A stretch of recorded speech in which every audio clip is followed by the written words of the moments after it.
Bonjour! Avec ce beau soleil, peut-être vous le voyez sur la vidéo et sinon dans le podcast, je vous rassure que nous sommes en plein été, donc il y a beaucoup de soleil. Je vous invite à partir en voyage avec moi. Aujourd'hui, la direction l'Italie. Pendant les vacances, je passais souvent de temps en Italie et dans notre playlist des vidéos qui parlent de négociations multiculturelles entre les frontières, je choisis ce pays-là aujourd'hui parce que c'est vraiment l'esprit des vacances.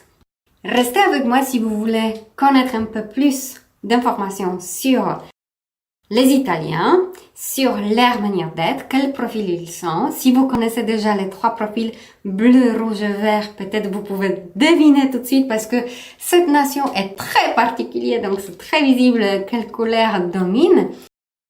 Je m'appelle Maria Culas. Je vous invite à suivre ce podcast ou à regarder les vidéos parce que sur ma chaîne, je donne beaucoup d'astuces et de petits cours comment améliorer notre communication. Donc, c'est pas uniquement comment négocier, mais comment vraiment s'exprimer mieux. Et grâce à cela, le résultat va être qu'obtenir ce qu'on veut. Donc, finalement, on a négocié sans savoir qu'on négocie quelque chose. C'est pas nécessairement l'argent qu'on négocie. On peut négocier des conditions qui sont à quelle heure nos enfants vont aller se coucher ou on part en vacances. Tous ces idées, des sujets, des thématiques, j'aborde sur ma chaîne et je vous invite de suivre aussi mon compte Instagram où il y a les petits shorts, petits réels qui peuvent être un peu plus ludiques pour approcher ces sujets graves et grands du monde de travail, de business, qui est la négociation pour tout le monde, à tout le monde. Je vulgarise alors la négociation, c'est ça que je cherchais. Si vous voulez vous inscrire à un événement offert que j'organise sur la communication assertive, donc s'exprimer dans une façon qui est pleine de respect pour soi et pour les autres, je vous invite à suivre le lien coursdenégociation.fr/dire non. C'est un webinaire offert où j'explique comment poser ses limites pour que ça soit selon votre propre profil personnel. Bon, avec cette introduction assez longue, je ne sais pas combien de temps je vais passer pour vous raconter des histoires d'Italie parce que je suis allée plusieurs fois en Italie. J'ai passé un peu de temps en Lombardie, un peu à Rome, un peu en Sardaigne, un peu en Toscane, qui est vraiment une région magnifique que je vous recommande. À Turin, où j'avais mon école MBA. Et je salue ici tous mes collègues. Ces voyages m'ont permis de toucher un peu de pays. Je pense que je ne suis jamais descendue plus bas que Rome. Donc, effectivement, c'est la partie plutôt nord-centre certaine que je connais. Mais ça donne un peu de goût. Si je vous pose la question, quels sont les clichés qu'on a par rapport aux Italiens? Je pense que je suis pareil comme vous parce que je ne suis pas italienne, je suis franco-polonaise, donc je peux me permettre de parler ici des clichés. Donc, la Nutella, la mode avec Versace, Gucci, Giorgio Armani, Dolce Gabbana, et les Ferrari pour ceux qui l'adorent, l'Ambrose pour l'autre qui aime le vin, le Vespa, voilà, dans le monde automotive encore. Qu'est-ce qu'il y a d'autres associations qui vont nous mener vers les clichés? Ah, qu'est-ce qu'il aime? Bien manger. Aussi beaucoup de sucre, donc les dolce. Et aussi, il aime une sorte de dolce far niente. Donc, en français, il n'y a pas un verbe qui dit que faire rien.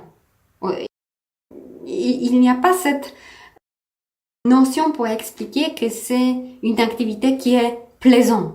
C'est pas péjoratif. Dolce far niente, c'est faire la sieste, faire cette mode de vie qui nous ressource. Et c'est pour ça les vacances. Donc, Italie, vacances, le soleil, l'été, d'être bien avec soi-même. Sauf, ce qui se passe entre les Italiens, c'est souvent les conflits, les arguments, les bruits de casseroles dans la cuisine, les cris et les assiettes qui tombent et s'y cassent. Parce que le profil majoritaire des Italiens, c'est les rouges. Donc les cris, klaxonnements sur les rues, beaucoup de grands mots, s'exprimer, parler avec des doigts, pas uniquement avec les mains entières et les bras, pas uniquement avec le langage verbal. Donc il y a même au téléphone cette notion que les gens parlent avec les mains. Et c'est assez impressionnant de voir cette force, cette énergie qui est distribuée grâce au corps. Je vais vous donner ici peut-être une petite anecdote parce que pendant les vacances, je me suis autorisée à regarder, imaginer la série sur Netflix Love is Blind. Donc l'amour en aveugle, il y a plusieurs saisons dans plusieurs pays et j'ai regardé l'Italie.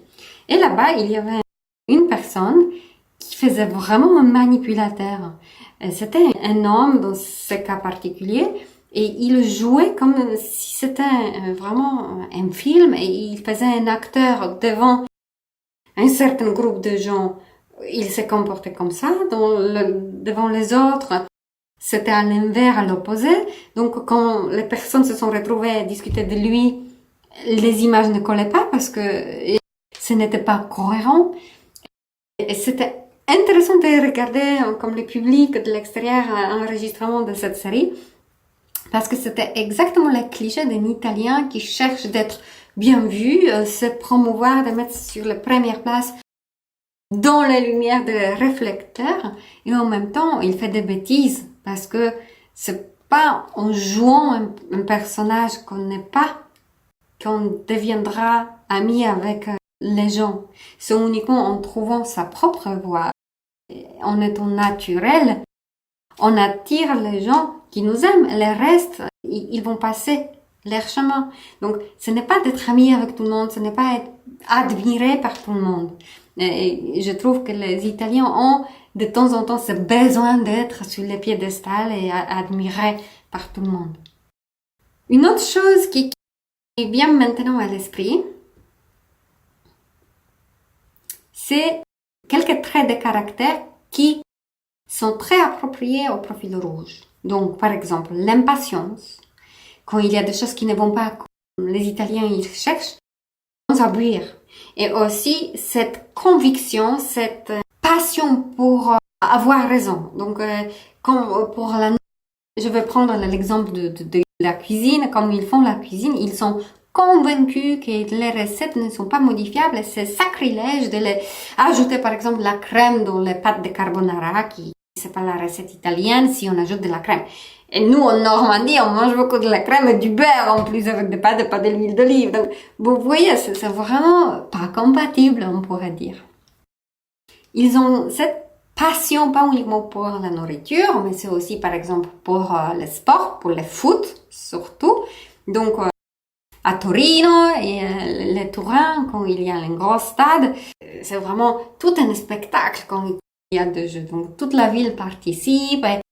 C'est vraiment une fête qui lie les générations. Parce que pour eux, la famille, c'est important. Donc, ici, il y a un peu nuance de vert qui arrive, que les relations, la mamma, elle est la plus importante. Donc, il y a cette personnage ou personne qui le glorifie à la maison, c'est la mamma. Ils ont plutôt les avis tranchés sur tout.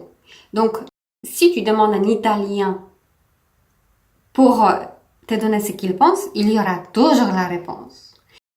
Avec cette approche qui se mélange d'être hyper protecteur envers sa culture, ses valeurs, ses décisions, son avis, sa famille, les recettes, etc., c'est de temps en temps difficile de convaincre l'Italien à soi, de les convaincre à quelque chose d'autre.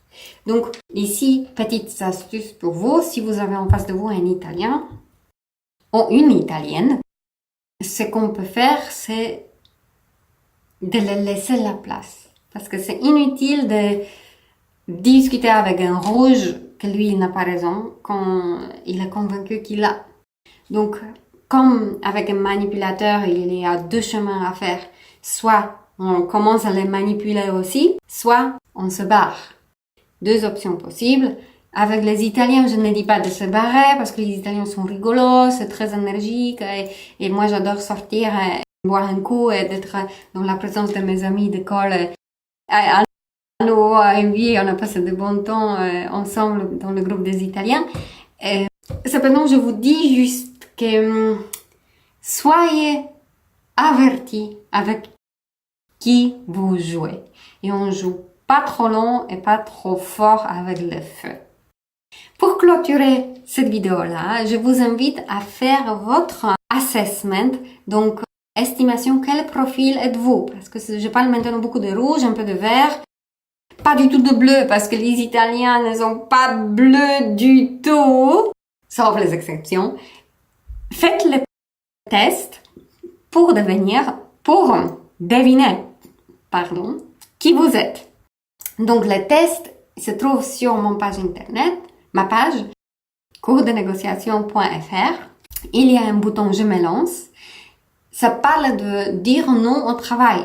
Oui, parce que quelque part, ça c'est le dénominateur commun de ma chaîne pour être assertive et savoir s'exprimer. Donc, cliquez quand même sur ce bouton-là parce que ça va vous guider pas à pas par quelques situations de la vie que vous pouvez vous imaginer, projeter et vous pouvez trouver votre couleur. Donc, bleu, rouge ou vert. J'espère que cette vidéo-là vous a plu, un peu dans l'esprit de vacances et je vous dis à la prochaine!